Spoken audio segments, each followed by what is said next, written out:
Effectivement, c'est une déception, hein. Le groupe Lucien Barrière a quand même de très très beaux actifs, hein, 16 hôtels et 37 casinos.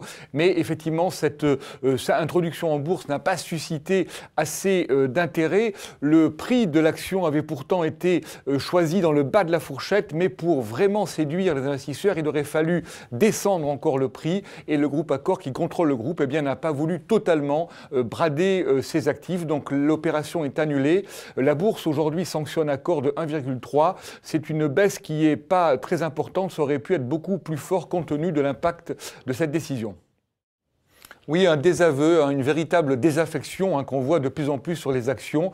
Les actions sont considérées comme un placement à risque et aujourd'hui on voit bien que les épargnants préfèrent se tourner vers l'immobilier, vers l'or qui est au plus haut à la Bourse de Londres et vers les obligations qui pourtant rapportent très très peu. Mais ce qui est plus préoccupant aujourd'hui, Gaëtan, eh bien, c'est que cette désaffection concerne surtout les actions européennes. Pendant que les investisseurs se détournent des actions en France notamment, eh bien, ils se ruent littéralement sur les actions dans les pays émergents. Il faut savoir que le groupe brésilien Petrobras a réussi une des plus grosses introductions en bourse de l'histoire boursière à 63 milliards de dollars. C'est un vrai succès et nous en France, eh bien, on a buté sur finalement une petite opération de 350 millions d'euros. C'est effectivement un petit peu préoccupant actuellement.